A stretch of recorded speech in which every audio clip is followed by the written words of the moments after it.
35, tapi yang nggak masuk satu orang ada yang 36. Satu kelompok. Oke, bikin kelompok ya teman-teman, 6 sampai 7 orang. Ya, tahu ya. Udah tahu kan ikutnya? Tuh. Oke teman-teman, sekarang kita mau fokus lagi. Kita mau masuk ke sebelum pengambilannya ya. Kita mau ada penayangan video. Teman-teman silahkan disimak videonya. Karena nanti akan berkaitan dengan video ini. Semoga kedengaran ya.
Semua kan siap kelompok.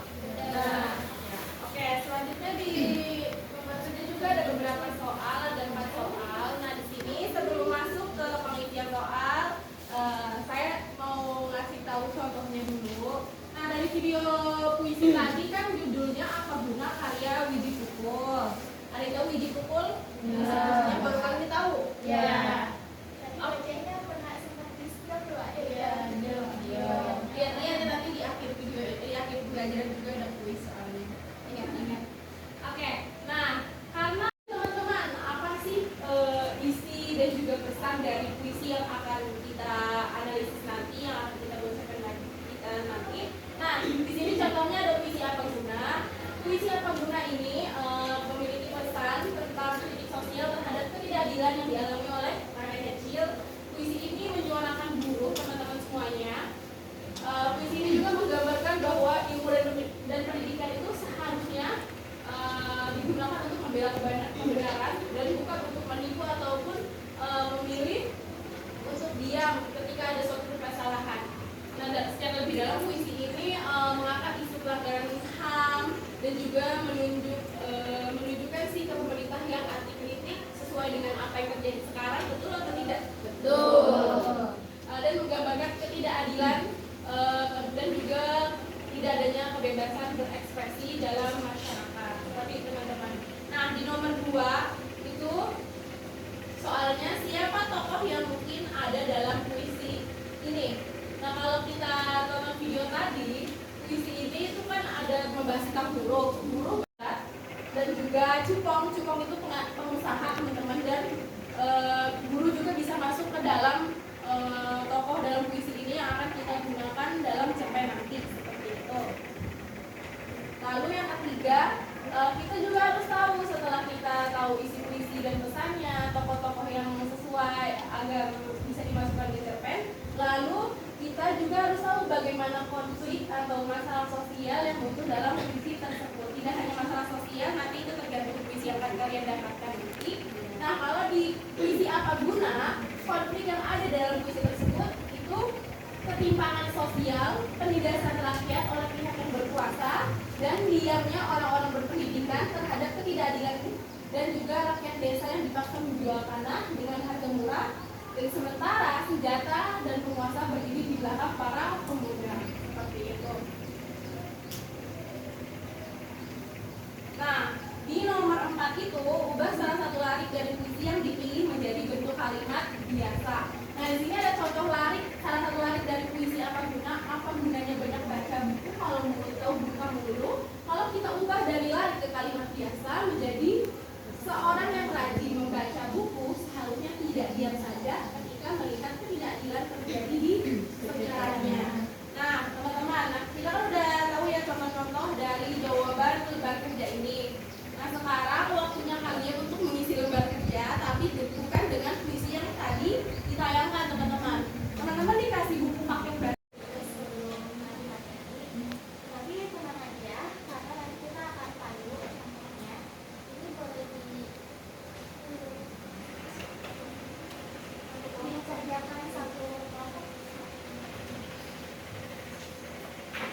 ada nanti puisinya salah satu dari kami itu kalian.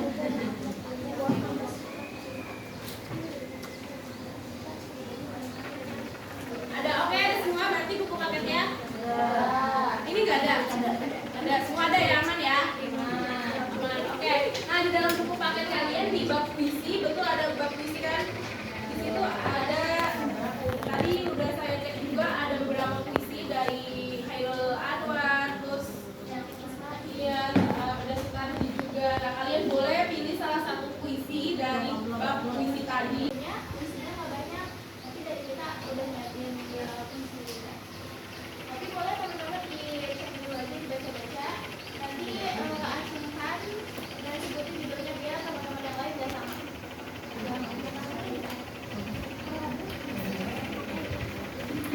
Ini benar serius. Pak.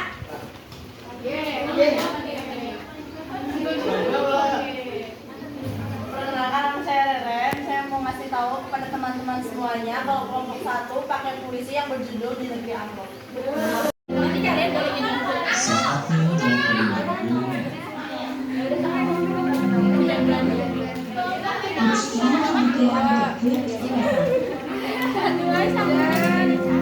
Ini karya siapa?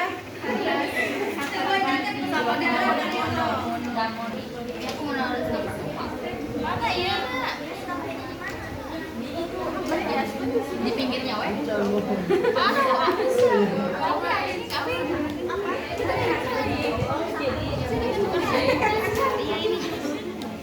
Nanti kirim ulang soalnya nanti pas ini Karya siapa?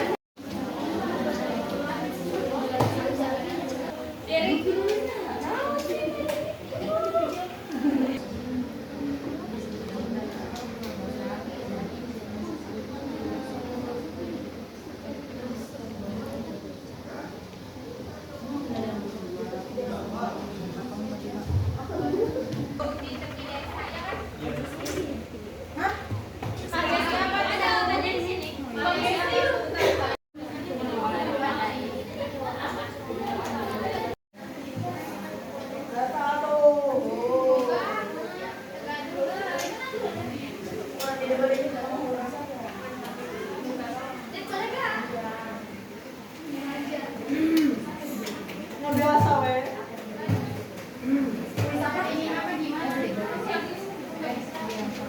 Boleh sekelompok, boleh beberapa. Ya harus semua. Biar temennya yang isi bantu ya.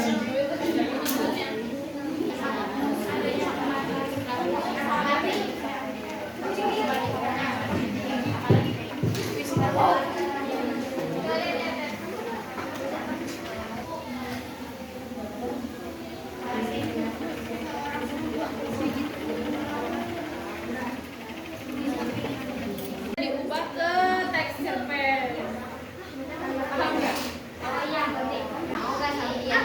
Apaan sih? Iya, udah.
Untuk itu boleh siapa yang mau Weh, siapa namanya? Lupa. Siapa namanya? Beren. Assalamualaikum warahmatullahi wabarakatuh. Waalaikumsalam warahmatullahi wabarakatuh. Perkenalkan, nama saya Reren Rezali dari kelas 10 AKLK. Saya di sini akan mempresentasikan lembar tugas saya dan teman-teman saya.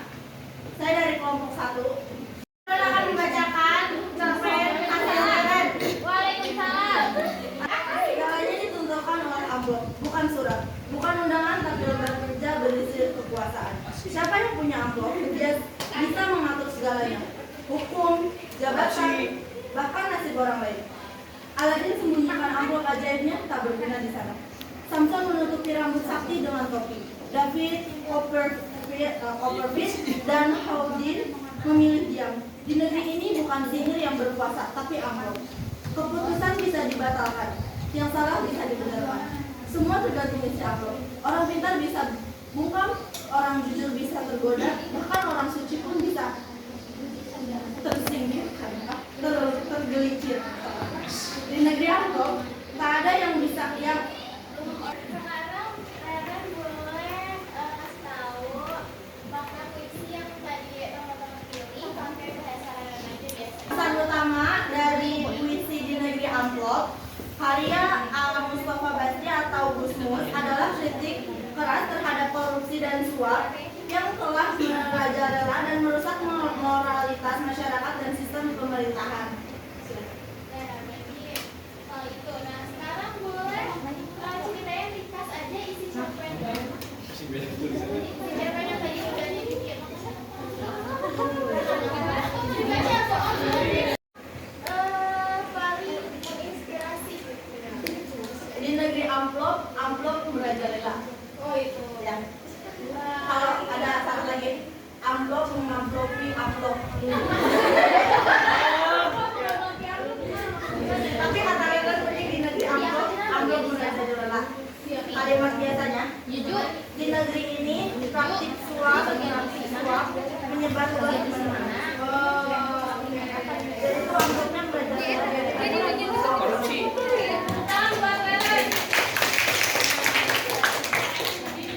Terakhir tantangan bikin cerpen itu apa yang bikin susah atau struggle-nya ya struggle-nya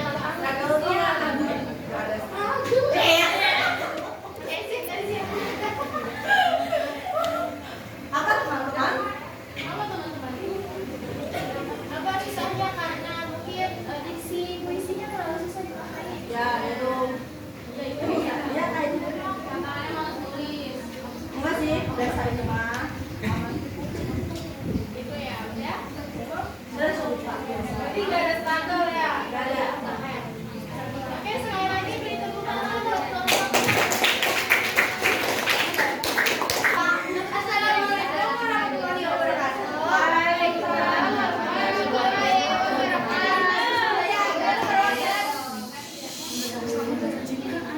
Saya ambil penampilan dari kelompok 4. Kan kita nggak tahu ya kelompoknya bawa nasi apa? Sebuah jaket pada kendaraan. Karya Taufik Ismail. Maknanya simbol perjuangan dan pengorbanan, kritik sosial atau politik, kenangan dan sumpah kolektifnya. Boleh diceritain. Oh, boleh temenin. Kita mana nih? Kita mana di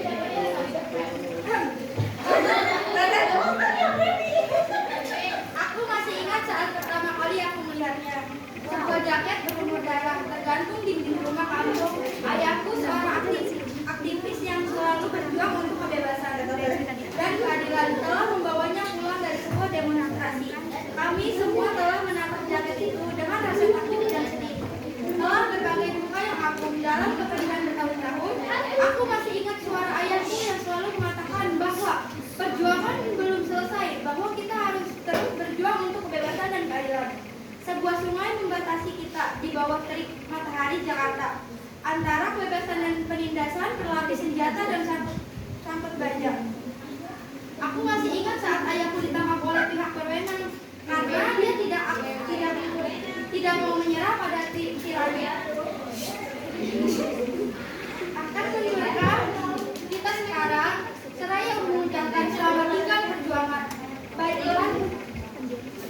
berikrar setia kepada tirani dan mengenakan baju kebesaran sang pelayan. Aku tidak ingin itu terjadi. Aku ingin terus berjuang seperti ayahku. Spanduk kumal itu, ya spanduk itu masih tergantung di dinding rumah kami.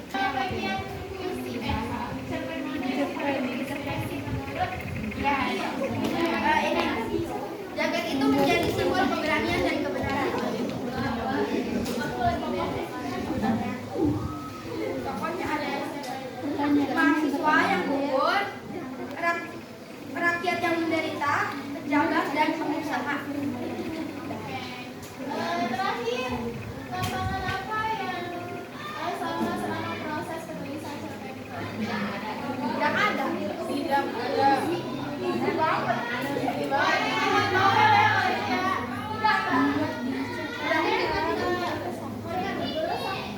Terima kasih semuanya yang sudah mendengarkan. Mohon maaf ada salah kata. Wassalamualaikum warahmatullahi wabarakatuh. Assalamualaikum warahmatullahi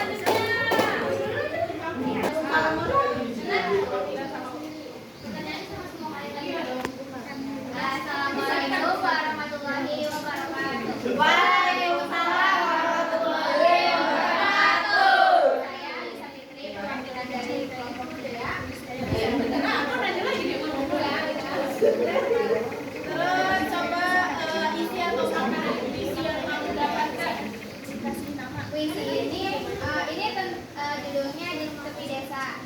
Puisi ini menggambarkan perasaan haru, drama dan kesedihan yang dirasakan saat berada di tempat desa, yaitu di tepi desa. Pesannya adalah kita tidak melupakan dan harapan yang mau dilakukan, serta keheningan yang menyimpan banyak persoalan sama.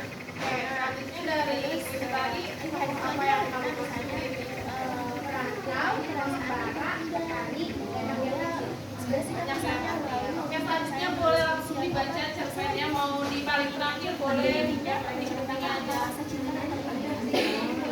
Oh, boleh baca di sekolah. Ya.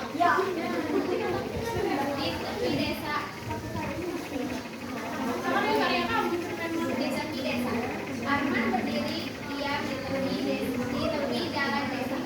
Angin sore membawa suara nyanyian dari balik dahan nyanyian yang mengingatkan pada masa kecil, pada rumah tua dan rawa itu. Langkah kakinya menyusuri tanah, meninggalkan jejak seperti goresan jerami. Lalu dulu ia pergi mengejar mimpi kepala, kini ia pulang membawa bola dan api. Namun desa ini setelah berubah, rumah asing, wajah orang baru, hanya sunyi yang menyambut setiap sudut rasa hening seolah ia menatap langit di tempat asing ini, nyanyian masa lalu masih menggema dugaan seperti hatinya yang tidak mau lepas tak mau meninggalkan. Beri tepuk tangan.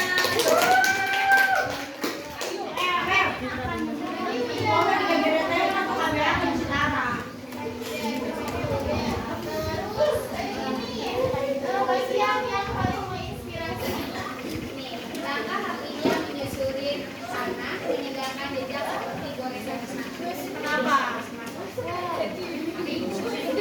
Ini juga akan membuat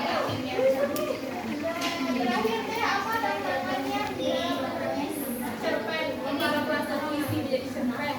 kayak dari kita kayak beda pendapat terus gak susah kayak nyari warisan gitu. Oke, kegiatan baik. Ya. Oke deh. Beri tepuk tangan buat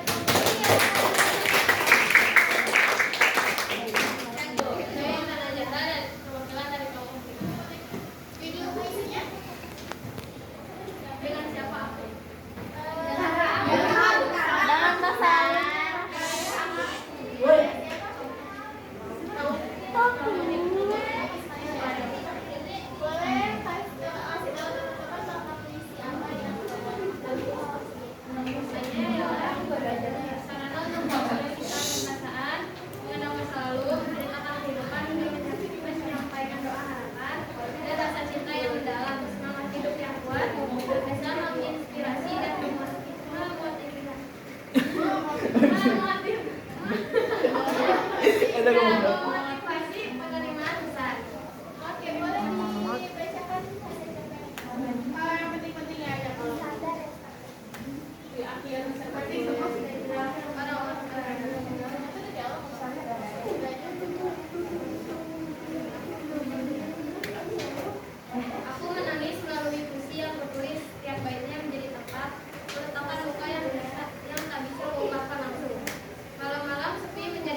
Dia hanya sebagai hadir namun tak dianggap segala kekurangan karena dengan baju dan ekspresi. Dia merasa hampa.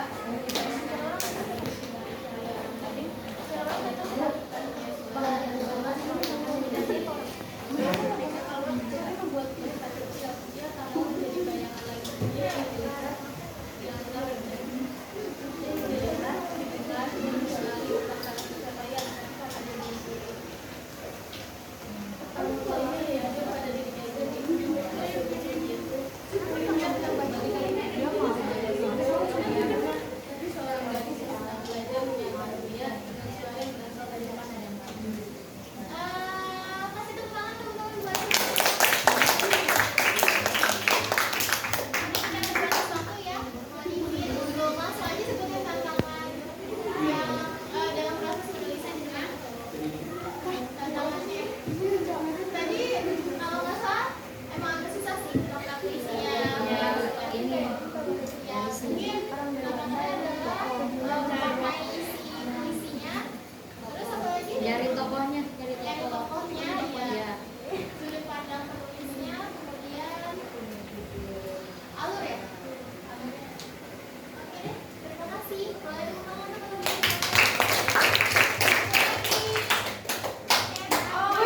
Assalamualaikum warahmatullahi wabarakatuh.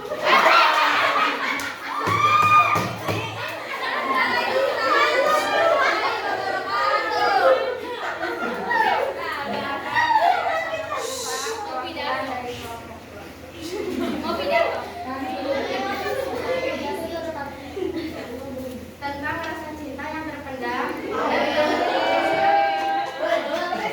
diam yang memendam cinta pada ia menyukai banyak hal tentangnya, namun untuk dia mengungkapkan perasaan.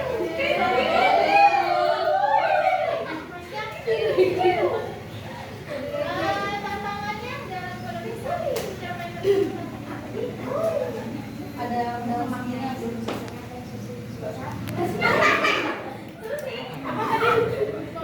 Susi Silawati.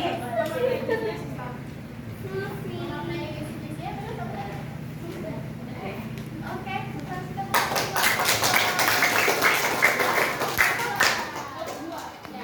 Sekian, terima kasih. Wassalamualaikum.